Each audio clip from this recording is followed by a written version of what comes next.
जो एक अमीर वर्ग के बच्चों को इस तरह के एग्जाम्स में जिता करके, और जो गरीब बेचारा गरीब जिसमें किसानों के गरीबों के बच्चे जो अपनी जमीन जायदाद बेचकर बच्चों को पढ़ाते हैं, उनके उज्जवल भविष्य की कामना करते हैं, लेकिन उन्हें मिलता क्या? मैडम सुनिए, उन्हें मिलता क्या? मैडम सुनिए, आपने इस देश की शिक्षा व्यवस्था को कोस लिया, आपने नीट पर तंज कस लिया, पिछले 1.5 मिनट से यही कर रही हैं आप। उस पर शिवम त्यागी विल रिप्लाई। मेरे सवाल पर आइए, क्या पगड़ी और हिजाब की तुलना ठीक है आपके पूर्व सांसद के द्वारा? हाँ या ना? आपको ये बात कहते शर्म नहीं आ रही है? राकेश जी, आपको ये बात कहते शर्म नहीं आ रही? जिन घरों के बच्चे, जिन घरों के जो नीट का भी जो पर्चा लीक हुआ है, आपको ये बात कहते शर्म नहीं आ रही कि मैं कोस रही हूँ? अरे उन माता पिता का जाकर मैडम आपको शर्म आ रही है? मैडम आपको शर्म आ रही है? मुझे आप सवाल का जवाब देने की बजाय बहुत सीधे साधे मुझे शर्म आने की सीख दे रही हैं। आपको शर्म आ रही है कि आपकी पार्टी में एक राय नहीं है? कोई आपकी पार्टी का प्रवक्ता उठकर ब्राह्मणों को गाली दे देता है, कोई आपकी पार्टी का प्रवक्ता उठकर किसी समुदाय को कुछ कह देता है। आज आपकी पार्टी के एक पूर्व सांसद उठकर अगर हिजाब और पगड़ी की तुलना कर रहे हैं तो आपको शर्म नहीं आती है? आप इस सवाल से बचकर भागना क्यों चाह रही हैं? या तो कहिए कि आपकी पार्टी के पूर्व सांसद ने गलत कहा, एसटी हसन को ऐसी तुलना नहीं करनी चाहिए थी, या तो आप कह दीजिए। नहीं तो मैडम इस पर जवाब तो देना पड़ेगा, इस पर जवाब तो देना पड़ेगा। एक बात जान लीजिए, हमारी पार्टी के किसी आधिकारिक प्रवक्ता ने कहा, हमारी पार्टी के जो राष्ट्रीय अध्यक्ष आदरणीय अखिलेश यादव जी ने ये बयान दिया। आप कैसी बात कर रहे हैं? हम शिक्षा की जो शिक्षा की आपकी पार्टी के सारे बयान आपके राष्ट्रीय अध्यक्ष ही देते हैं? मैडम एक बात बताइए, आपकी पार्टी के सारे बयान क्या आपके राष्ट्रीय अध्यक्ष ही देते हैं? अलग अलग चैनलों पर डिबेट में क्या राष्ट्रीय अध्यक्ष बैठने जाते हैं? प्रवक्ता किस लिए होते हैं? क्योंकि राष्ट्रीय अध्यक्ष सब जगह नहीं हो सकते, वो नीतियां तय करते हैं, उसके हिसाब से पार्टी चलती है, और उन नीतियों को बताने का काम पार्टी के प्रवक्ता करते हैं। आपकी पार्टी के एक प्रवक्ता ब्राह्मणों को गाली दे चुके हैं, आप उनके लिए बुरा भला कह चुके हैं। क्या बात कर रही हैं? आपकी पार्टी के एक बड़े नेता आपकी पार्टी में रहते हुए रामायण के लिए अपमानजनक शब्दों का इस्तेमाल कर चुके हैं। आप क्या बात कर रही हैं? बोलिए। हमारी देखिए, पहले तो मैं आपसे, इससे पहले भी मैं डिबेट में कह चुकी हूँ, हमारी पार्टी में ऐसे अश्लील अल्फाजों की कोई जगह नहीं ना।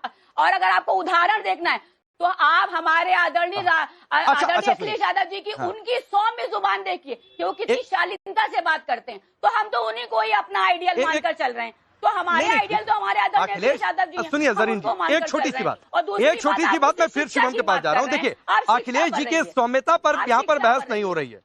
वो आराम से अपनी बातें कहते हैं, उनकी अपनी एक शैली है, उसको लोग पसंद करते हैं। मैं पूछ रहा हूँ, स्कूलों में एक ड्रेस होना चाहिए कि नहीं होना? अभी आप कह रहे हैं कि ऐसी अल्फाजों का इस्तेमाल हो रहा है। क्या देखिए, ड्रेस की बात हो ही रहा है आपकी पार्टी। अखिलेश जी नहीं कर रहे हैं, दूसरे कर रहे हैं। भरोसा अखिलेश जी नहीं कर रहे हैं, दूसरे कर रहे हैं। मैं पूछ रहा हूँ, आप मैडम सुनिए ना, मैडम सुनिए, मैडम सुनिए, मैं ये कह रहा हूँ, मैडम सुनिए, मैं ये कह रहा हूँ, स्कूलों में एक ड्रेस कोड होना चाहिए कि नहीं? हाँ या ना? तो बच्चे कहाँ पढ़ पाएंगे? बच्चे कहाँ मेहनत? मैडम, स्कूलों में एक ड्रेस कोड होना चाहिए कि नहीं? हाँ या ना? बस इतना बता दीजिए। हाँ, देखिए मेरी बात सुनिए। क्यों नहीं होना चाहिए? क्यों नहीं होना चाहिए? क्यों नहीं होना चाहिए? और है क्यों नहीं है? स्कूल्स में है तो उसमें हिजाब की कोई जगह नहीं होनी चाहिए? बिल्कुल है।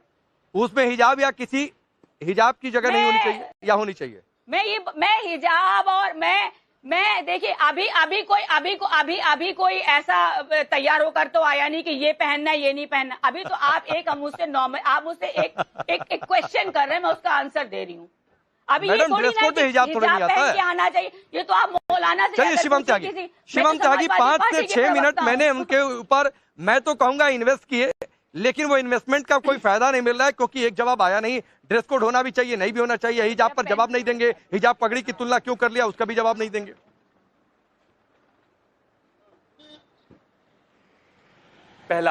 सबसे पहले मैं एक चीज मानता हूं कि किसी भी शिक्षा के मंदिर में, स्कूल में, कॉलेज में, यूनिवर्सिटी में एक ड्रेस कोड होना ही चाहिए। आप जब वहां पर जाते हो कि तो जाति धर्म भेद सब कुछ छोड़कर सब बच्चे एक ही जैसे, एक ही तरह से, एक ही तरह की वेशभूषा में बैठकर जो है वहां पर शिक्षा ग्रहण करें। इसके बनाने के पीछे आधार ही ये है कि किसी का भी सामाजिक आर्थिक जो बैकग्राउंड है उसके रिफ्लेक्शन कहीं भी उसकी पढ़ाई पर, उसकी चीजों पर नहीं पड़नी चाहिए, ताकि सब समान रूप से पढ़ें और पढ़ाए जाए।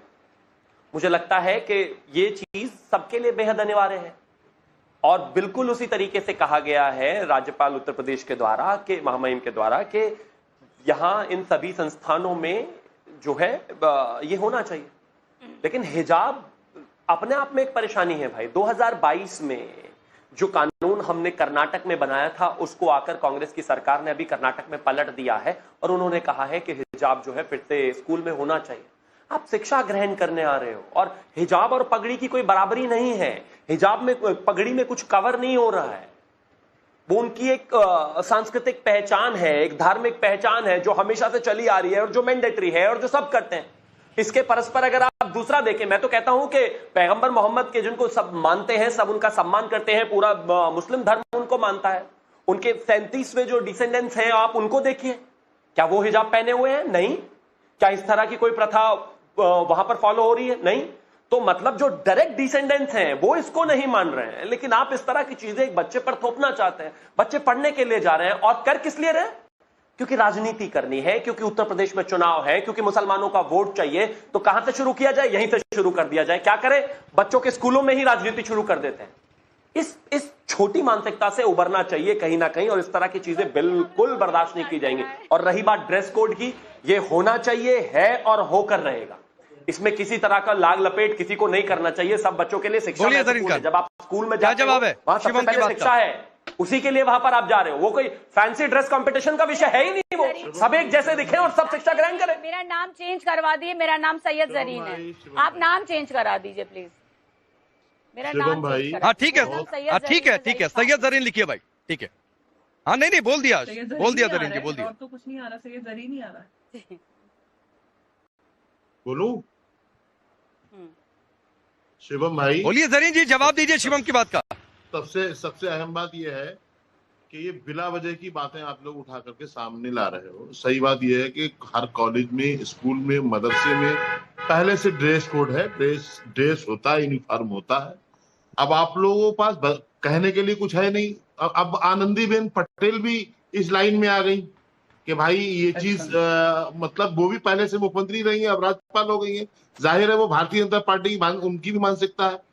मतलब उनको चाहिए कि वो जो सदन है, सदन में जो विधायक होते हैं उनको भी ड्रेस दें, जो सांसद है उनकी भी वकालत करे। वहां योगी जी अलग उसमें होते हैं और बाकी लोग अलग अलग होते हैं। वहां भी लाएं, ड्रेस ही ले आए फिर सब जगह। भाई ड्रेस लाने का बहुत शौक है। पर्दे आपको हर हाल में, हिजाब पर आपको एतराज है, घुमा के ला रहे हो, हिजाब नहीं होना चाहिए। अरे भाई उन्होंने एसटी हसन जी ने कहा है, क्या उन्होंने गलत कहा है कि सिख समाज के लोग जो हैं वो पगड़ियां बांधते हैं। मुसलमानों की जो हमारे यहाँ महिलाएं मस्तूरात हैं वो अपना पर्दा ओढ़ती है। स्कूल में जाती है तो पर्दे में थोड़ी ना रहती है। स्कूल में जाती है तो उसको चेहरा अपना खोलती है, दिखाती है, बैठती है। जिन्हें स्कूल और कॉलेज जाना होता है, क्यों इस तरह की बातें ला करके देश का माहौल खराब करना चाहते हो आप? मतलब आप साफ बोल रहे हो कि भाई हिजाब नहीं होना चाहिए। क्यों नहीं होना चाहिए हिजाब? हमारे धर्म का हिस्सा है हिजाब। रोक लेंगे आप क्या? और इस तरह की दादा राकेश जी, मेरा निवेदन है, मुझे मौका दीजिएगा। इस्लाम और मुसलमान हाँ शिवम बोलिए। ठीक है आजारी जी, मैं उनके बीच में बोला नहीं, मैं थैंक यू। बोलिए। मैं उनके बीच में बोला नहीं, मुझसे बाद में मौलाना बोले, मुझसे पहले समाजवादी की प्रवक्ता बोली और उनका मानना है कि स्कूल में हिजाब होना चाहिए। तो charity begins at home. Samajwadi की प्रवक्ता यहां पर बैठी हुई है, वो तो पूरे देश के सामने पक्ष रख रही है एक पार्टी का। मैं बड़े सम्मान के साथ कहना चाहता हूं, उन्होंने तो हिजाब नहीं पहना हुआ, बच्चियों पर ही थोपना है, कोई थोप रहा है, खुद नहीं पहनना है। अगर इस्लाम का हिस्सा है तो आपने क्यों नहीं पहना? और अगर हिस्सा नहीं है तो मैंडेटरी क्यों है? गजब बात हो गई। मैं तो कहता हूं ना, यहीं पर शुरू करिए। मौलाना कह रहे हैं कि ये इस्लाम का हिस्सा है, अगर इस्लाम का हिस्सा है तो यहीं से शुरू कीजिए।